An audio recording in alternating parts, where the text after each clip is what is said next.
Okay students, तो last हम लोग ने इंटीग्रेशन टॉपिक पढ़ना है बेसिक मैथमेटिक्स का, ठीक है। तो बेसिक मैथमेटिक्स में इंटीग्रेशन में हम लोग ने क्या क्या पढ़ लिया, बेसिक फार्मूले पढ़ लिए। इंटीग्रेशन में ये पता चल गया कि चीज़ों को ऐड करते हैं, ठीक है।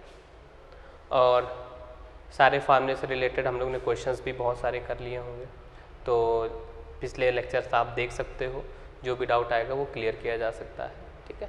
तो बट डाउट तभी आएगा जब आपने पिछले लेक्चर नहीं देखे होंगे। तो पहला आपका काम है पिछले लेक्चर को आप देख लो। जब आप पिछले पूरे लेक्चर देख लोगे तो आपको कोई डाउट नहीं आएगा। फिर भी अगर डाउट आता तो आप डायरेक्ट पूछ सकते हो, ठीक है। इंटीग्रेशन में लास्ट जो हम लोग ने लेक्चर कंप्लीट किया था, उस लेक्चर में हमने लेट कंडीशन वाले क्वेश्चंस किए थे। लेट कंडीशंस मतलब इंटीग्रेशन है, हमने उसको लेट कर लिया, तो जिसको हम लेट करेंगे तो उसका हमेशा हम क्या करेंगे, डिफ्रेंशिएशन करेंगे। डिफ्रेंशिएशन कहाँ करेंगे हम, डिफ्रेंशिएशन हमेशा हम डिनोमिनेटर में करेंगे। ये हम लोग ने कर लिया था। ट्रिग्नोमेट्रिक फंक्शन वाले भी हमने क्वेश्चंस कर लिए थे, जितने हमें जरूरी थे उतने हमने कर लिए, ठीक है। तो आज हम लोग इंटीग्रेशन का एक लास्ट टॉपिक, छोटा सा है बट लास्ट टॉपिक आज हम लोग पढ़, ठीक है। तो लास्ट टॉपिक आज हमारे पास इंटीग्रेशन का क्या है, लिमिट वाले क्वेश्चंस।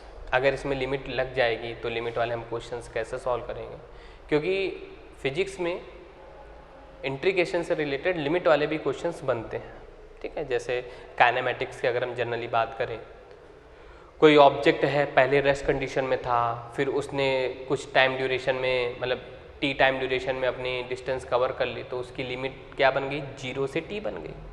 अब उसको हमें सॉल्व करना है विद रिस्पेक्ट टू इंटीग्रेशन। और हमेशा याद रखो, लिमिट हमेशा इंटीग्रेशन में ही लगती, कभी भी डिफरेंशिएशन में लिमिट नहीं लगेगी, ठीक है। तो ये चीज़ें आपको याद रखनी है, ओके। तो चलिए आज हम लोग लिमिट वाले क्वेश्चंस करेंगे। पहले लिमिट का कॉन्सेप्ट समझेंगे।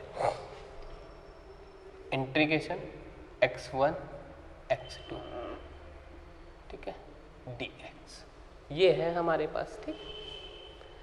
तो ध्यान से समझो, x2 को हम कहते हैं अपर लिमिट और x1 को हम कहेंगे लोअर लिमिट, ठीक है। x2 को हम क्या कहेंगे, अपर लिमिट, और x1 को हम क्या कहेंगे, लोअर लिमिट कहेंगे, ठीक है। तो जब हम इसको इंटीग्रेट करेंगे तो हमारे पास क्या निकल कर आ जाएगा, इसको इंटीग्रेट करेंगे तो इंटीग्रेशन ऑफ dx क्या बनता है, x, तो हमने कर दिया x, हमने लगाया अब x2 x1, ठीक है। तो हमेशा याद रखो, ये वैल्यू जिसका हमने इंटीग्रेशन किया है, जिस अलजेब्रिक वैल्यू का, उसी में ही पुट करेंगे। मतलब हमने x का किया तो x में पुट करेंगे, तो यहाँ पर बन जाएगा upper limit x2 minus lower limit. ये इसका फॉर्मेट है। हमेशा याद रखो, लिमिट का अगर फॉर्मेट बनेगा तो हमेशा अपर लिमिट माइनस लोअर लिमिट बनेगा। तो upper limit minus lower limit बन गया, ठीक है। चलो भाई आगे देखेंगे क्वेश्चन। अब डायरेक्ट क्वेश्चन देखेंगे, बाकी फॉर्मेट वही यूज करेंगे, देखते जाइए बस आप। हमने लिखा x² dx, हमने लिमिट लगा दी भाई 0 से 2, ठीक है।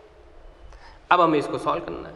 तो हमें पता है x के पावर n का इंटीग्रेशन क्या था, x के पावर n+1 अपॉन में n+1, यही था 0 से 2। तो x³/3 0 से 2, ठीक है।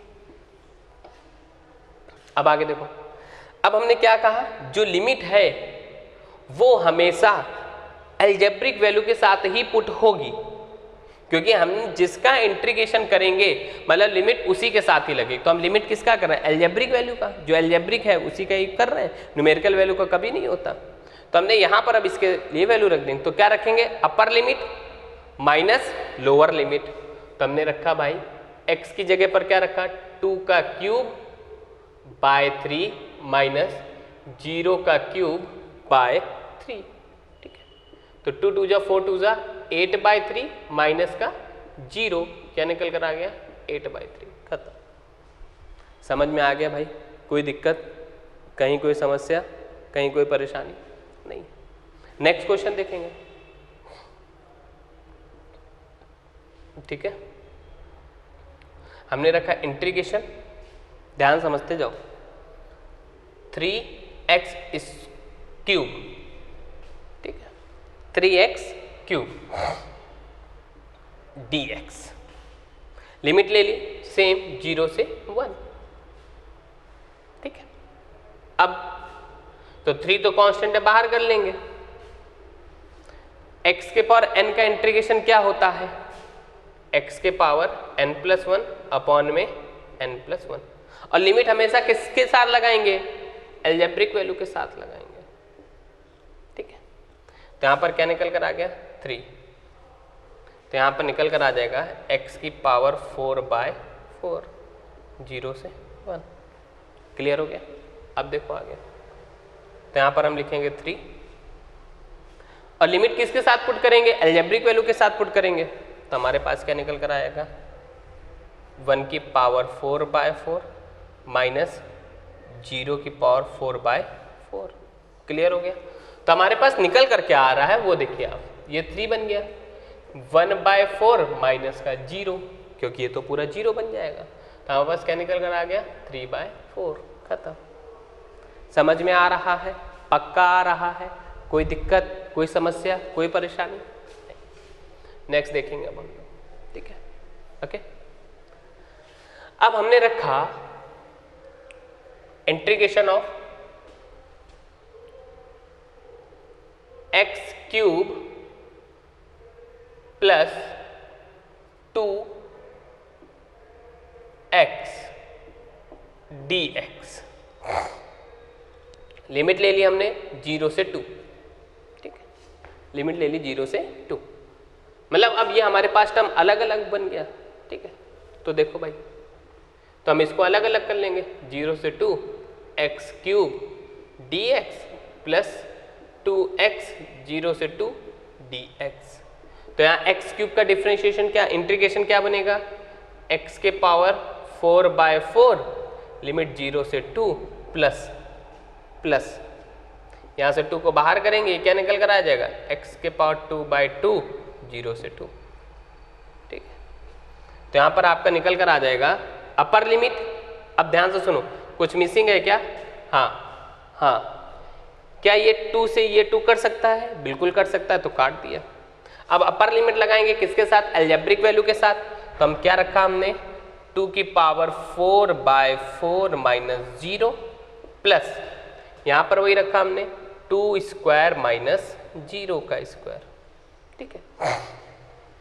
तो 2 2 जा 4 2 जा 8 2 जा 16, तो क्या निकल कर आया 16/4 माइनस 0 प्लस 2 2 जा 4।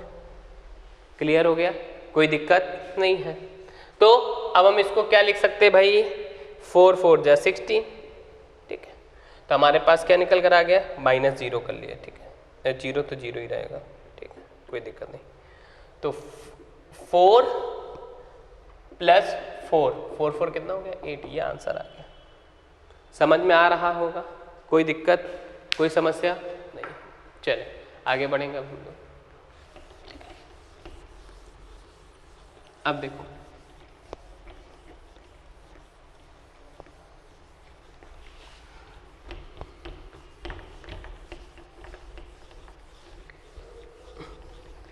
अब हम लोग लिमिट का यूज करेंगे ट्रिग्नोमेट्रिक फंक्शन में, ठीक है। चलो लिमिट को यूज करेंगे ट्रिग्नोमेट्रिक फंक्शन में।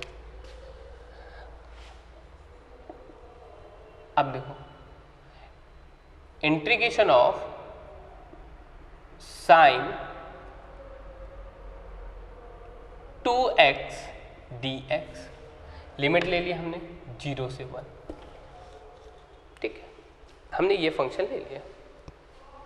तो इसको सॉल्व करेंगे, तो हमने आपको साइन x का इंटीग्रेशन बताया था माइनस का कॉस x, ठीक है, लेकिन यहां पर साइन 2x निकल कर आ गया है।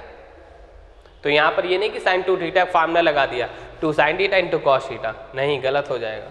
यहां पर हम लोग लेट करेंगे, ठीक है, याद रखिए। तो हमने इसको लेट कर लिया x, तो साइन एक्स का इंटीग्रेशन क्या होता है, माइनस का कॉस एक्स, तो 2x, कोई दिक्कत नहीं है। अब देखो, अब यहां पर हम लिमिट ले लेंगे, चाहो तो माइनस अंदर ही रहने दो, दिक्कत नहीं होगी, 0 से 1।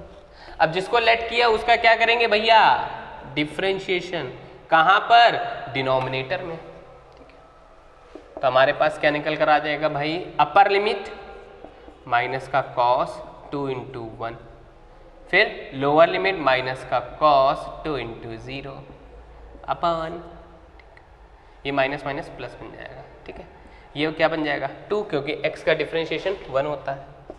तो अब इसको cos 0, प्लस वाला पहले लिख लें, माइनस वाला बाद में लिख दें, तो cos 0 minus cos 2 by 2, cos 0 की वैल्यू 1, तो 1 माइनस cos 2 बाय 2, ये आंसर बन गया।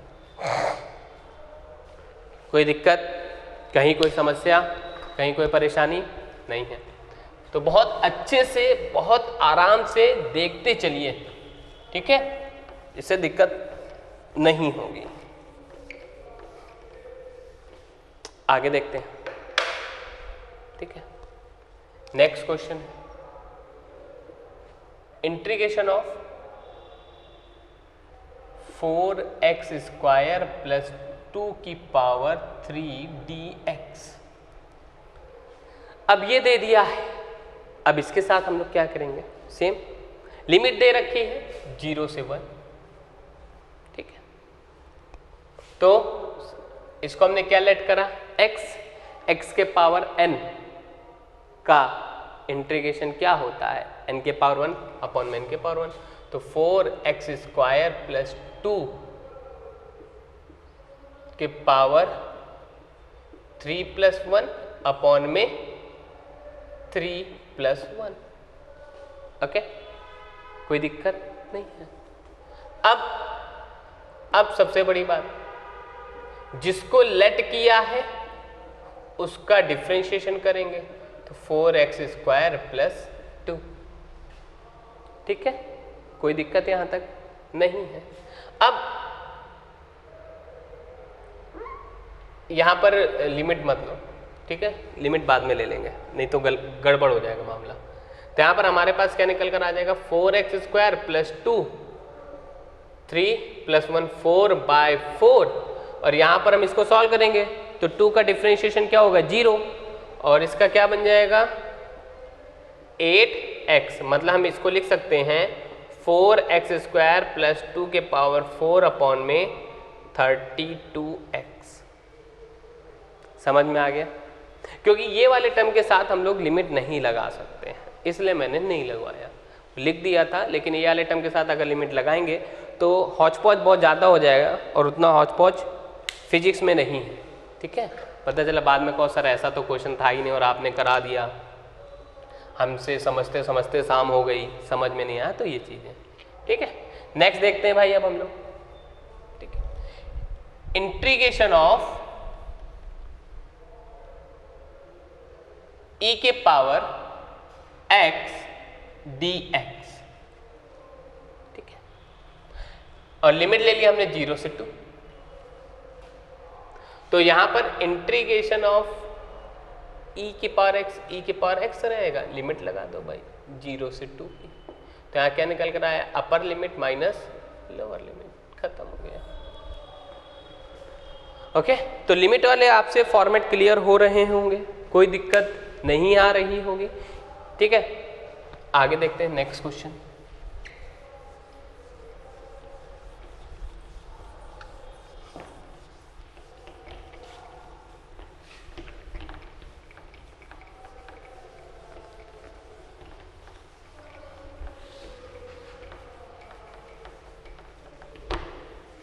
चलिए आगे बढ़ते हैं next.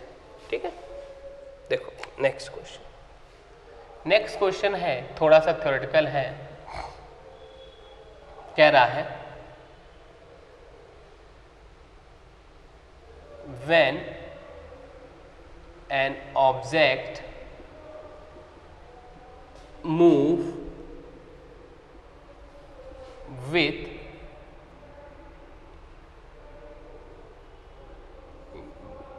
given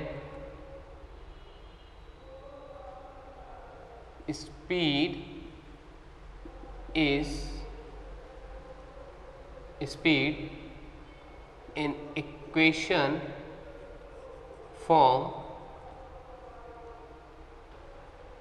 x cube x square plus 2. Okay, 2 covered with time 0 to 2 second. So object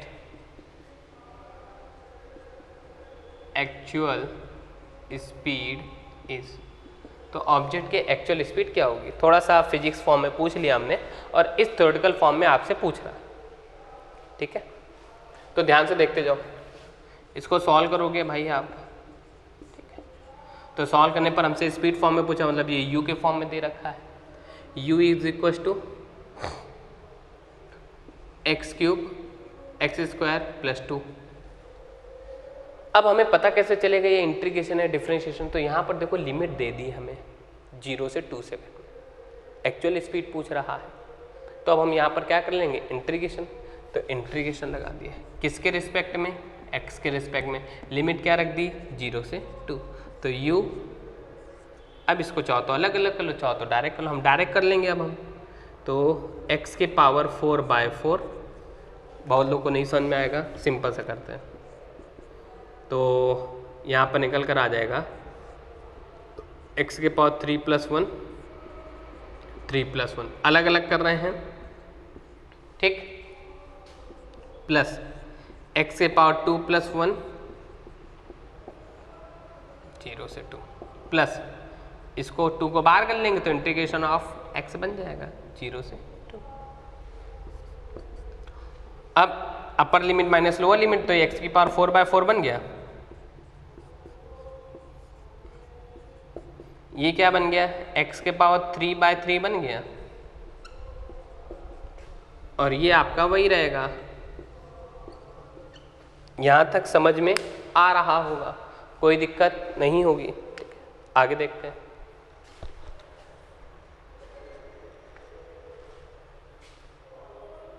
problem कर रहा मार करिए, आगे देखते हैं। अब लगा लेंगे upper limit minus lower limit, तो हमने क्या रखा भाई u is equal to upper limit मतलब 2 की पावर 4/4 माइनस 0 प्लस यहाँ पर भी वही 2 के पावर क्यूब बाय 3 माइनस 0, यहाँ पर तो पहले से 2 बाहर था तो 2 माइनस 0, तो हमारे पास क्या निकल कर आ गया भाई 2 2 जा 4 2 जा 8 2 जा 16 माइनस 0 प्लस 2 2 जा 4 2 जा 8/3 माइनस 0 प्लस 2 2 जा 4, तो 4 4 4, तो ये 4 माइनस 0 4 प्लस 8/3 प्लस 4, तो u इक्वल टू क्या निकल कर आया 4 4 8 प्लस 8/3, तो u इज इक्वल टू क्या निकल कर आ जाएगा 8 3 जा 24, ऐसा तो आता ही ना 8 3 जा 24, 24 32/3 मीटर पर सेकंड, ये हो गई एक्चुअल स्पीड। देख लीजिए क्वेश्चन को क्या क्या कह रहा था, हमसे एक्चुअल स्पीड पूछ रहा था, हमसे इक्वेशन फॉर्म में दे रखा है कि when an object is given by the speed in this equation form this, तो cover with time period this, तो हमने ये इक्वेशन लिख दी, अब से स्पीड के फॉर्म में पूछ रहा था, फिर हमने ये वैल्यू रखी भाई, अलग अलग कर लिया इंटीग्रेशन, इसका अलग किया इसका अलग किया इसका अलग किया, तो x के पावर n+1 अपॉन में n+1, तो x के पावर 3+1 अपॉन में ये हो गया, लिमिट लगा दी 0 से 2, यहाँ पर भी 0 से 2, यहाँ पर भी 0 से 2, यहाँ पर x क्यों आया क्योंकि 2 कांस्टेंट है और इंटीग्रेशन ऑफ dx क्या होता है x होता है, तो x आ गया।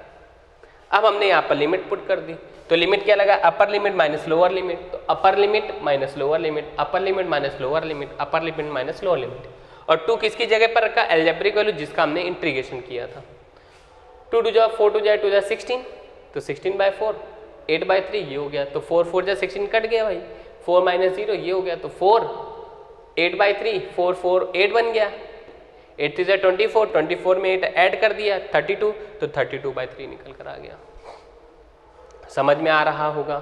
कोई दिक्कत, कोई समस्या, कोई परेशानी नहीं हो रही होगी, ठीक है। तो इस टाइप से फिजिक्स में हमने आपको डेमो भी दे दिया भाई, काइनेमेटिक्स में इस टाइप से आपसे क्वेश्चन पूछेगा, ठीक है। और आपको अच्छे से पता भी होना चाहिए कैसे करना है। एक चीज़, सबसे बड़ी चीज़ जो कि फिजिक्स में बहुत ज़्यादा यूज होगी, इंटीग्रेशन और डिफरेंशिएशन में, ठीक है। बहुत अच्छे समझिएगा, तो जिससे दिक्कत नहीं होगी। जब हम यूनिट पढ़ाना शुरू करेंगे, हम आपको बोलते चले जाएंगे और आप करते चले जाओगे, ठीक। देखो भाई,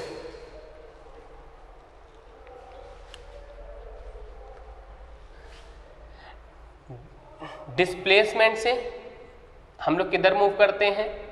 स्पीड से हम किधर मूव करेंगे? एक्सेलरेशन। इतना तो आपको पता ही होगा भाई, 9th 10th में आपने काइनेमेटिक्स पढ़ी है, काइनेमेटिकल इक्वेशन भी जानते हो। डिस्प्लेसमेंट या डिस्टेंस, वेलोसिटी और एक्सेलरेशन, इतना तो आपको पता ही होगा, ठीक है। तो बस वही है। अगर हम सीधा सीधा चले, सीधा ही सीधा तो जा रहे हैं भाई, पहले हमने डिस्टेंस, जितना डिस्टेंस उतना वेलोसिटी, फिर वेलोसिटी बाद एक्सेलरेशन, मतलब सीधे सीधे जा रहे हैं भाई, सही है कि नहीं। जब सीधे सीधे जाएंगे तो हमेशा याद रखना आपको क्या करना है? डिफरेंशिएशन करना है। क्या करना है? डिफरेंशिएशन। ये ब्रह्मास्त्र है, याद रखो, क्योंकि फिजिक्स में बहुत ज्यादा यूज होगा, तो हमें दिक्कत नहीं होगी बताने में। तो ये चीज याद रखिए कि अगर हम डिस्टेंस से स्पीड और स्पीड से एक्सेलरेशन पर जा रहे हैं, मतलब सीधा सीधा जा रहे हैं, और जब सीधा सीधा जाएंगे तो हमेशा हम क्या करेंगे? डिफरेंशिएशन करेंगे, ठीक है। अब देखो, अगर हम एक्सेलरेशन से वेलोसिटी और वेलोसिटी से डिस्टेंस कंप्लीट कर रहे हैं या डिस्प्लेसमेंट कवर कर रहे हैं, तब हम क्या करेंगे? मतलब अब देखो, हम पहले गए डिस्टेंस से वेलोसिटी या डिस्प्लेसमेंट से वेलोसिटी, वेलोसिटी से एक्सेलरेशन, मतलब सीधा सीधा गए, तो सीधा सीधा जाने पर हमने क्या कर दिया? डिफरेंशिएशन कर दिया। लेकिन अगर हम एक्सेलरेशन से वेलोसिटी और वेलोसिटी से हम डिस्प्लेसमेंट पर पहुंच रहे हैं, मतलब अब हम उल्टा चल रहे हैं, पहले ऐसे से जा रहे थे, अब हम ऐसे से जाएंगे, ठीक है। जब हम ऐसे से जाएंगे तो हमारे लिए सीधा पाथ है, तो सीधे पाथ में हम हमेशा क्या करेंगे? डिफरेंशिएशन करेंगे। लेकिन अब हम उल्टा जा रहे हैं, उल्टा जब जाएंगे तो हम क्या करेंगे? पाथ उल्टा कवर कर रहे हैं, तो हमेशा उल्टे पाथ में आप क्या करोगे? इंटीग्रेशन आप जरूर करोगे। समझ में आया? ये चीज याद रखिएगा, बहुत ज्यादा जरूरी है, क्योंकि ये कन्वर्जन आता है, पूछता है कि कोई ऑब्जेक्ट है जो एक्सेलरेशन, जैसे एक छोटा सा क्वेश्चन बता रहा हूं, समझो पहले, ओरली बताने से अच्छा क्वेश्चन कर लो। कह रहा है कि कोई ऑब्जेक्ट है जो जिसका एक्सेलरेशन इक्वेशन दी हुई है, आपकी एक्सेलरेशन फॉर्म दे रखा है x² + 3 dx, ठीक है। और हमसे क्या कह रहा है? So what is the velocity, तो हमसे वेलोसिटी पूछ रहा है, ठीक है। अब देखो, ठीक है, कोई दिक्कत नहीं भाई, एक्सेलरेशन से वेलोसिटी पूछ रहा है, तो एक्सेलरेशन का फार्मूला क्या होता है भाई? dv/dx होता है, पता है ना? ये एक्सेलरेशन का फार्मूला 9th 10th में पढ़ चुके हो, ठीक है, कोई ज्यादा कंफ्यूज नहीं होना है। तो हम इसको, अब हमने क्या बोला? साइकिल उल्टी चलेगी, हमें v की वैल्यू निकालनी है, तो dv हमने a dx रख दिया। अब देखो, साइकिल उल्टी हो गई कि नहीं हो गई? अब हम पीछे चल रहे हैं कि नहीं? क्योंकि हम पीछे की तरफ जा रहे हैं। जब पीछे की तरफ जाएंगे तो हम इंटीग्रेशन करेंगे, तो इंटीग्रेशन का सिंबल क्या होता है? यही तो होता है, हाँ या ना? हाँ या ना? बिल्कुल। तो इंटीग्रेशन ऑफ dv क्या होता है? v होता है, ये मैं बता चुका था आपको, v हो गया भाई। तो a की जगह पर क्या रखा हमने? x² + 3 dx रख दिया।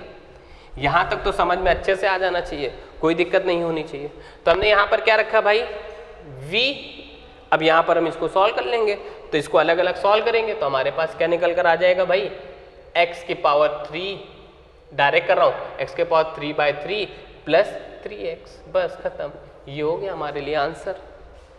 समझ में आया कि कोई क्वेश्चन है उसमें हमसे एक्सेलरेशन दे रखा है, केवल ऐसे, dx भी नहीं लिखा, उसमें dx नहीं लिखा होता है, ठीक है। हमसे क्या ये दे रखा है?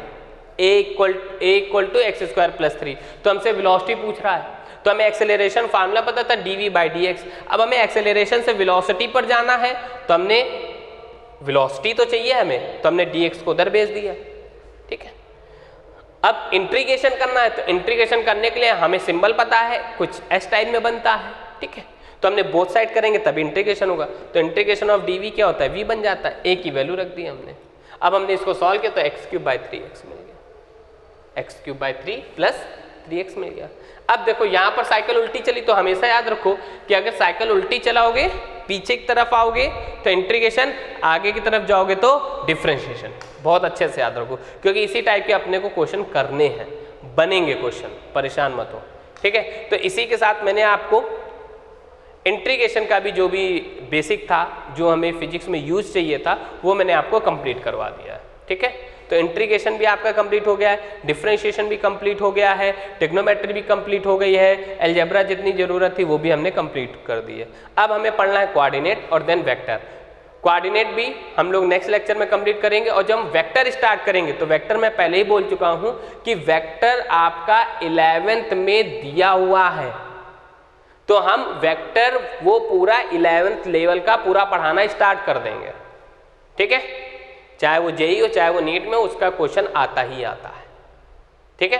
तो जब वेक्टर स्टार्ट करेंगे तो हम उसको बिल्कुल स्टार्टिंग से बिल्कुल लेकर चलेंगे, अच्छे से पढ़ के चलेंगे, ठीक है। तो आज के लिए इतना ही रहेगा, उम्मीद करेंगे आपको जितना पढ़ाया गया समझ में आया होगा, ठीक है। बाकी जब कोई आपको दिक्कत हो तो आप प्रीवियस लेक्चर जरूर देखते जाइए, जो प्रीवियस से ही अगले लेक्चर कनेक्टेड होते हैं, ओके। प्रैक्टिस करते जाइए, प्रैक्टिस में कोई न्यूमेरिकल प्रॉब्लम आता है, कोई डाउट आता है, वो आप डिस्कस कर सकते हो, आपको तुरंत रिस्पॉन्स किया जाएगा, ठीक है। तो इसी के साथ आज के लिए इतना ही रखेंगे, ठीक है। बाकी नेक्स्ट टाइम पर हम लोग कोऑर्डिनेट पढ़ेंगे, तो आज के लिए इतना ही, तब तक के लिए गुड बाय, टेक केयर, सुरक्षित रहिए।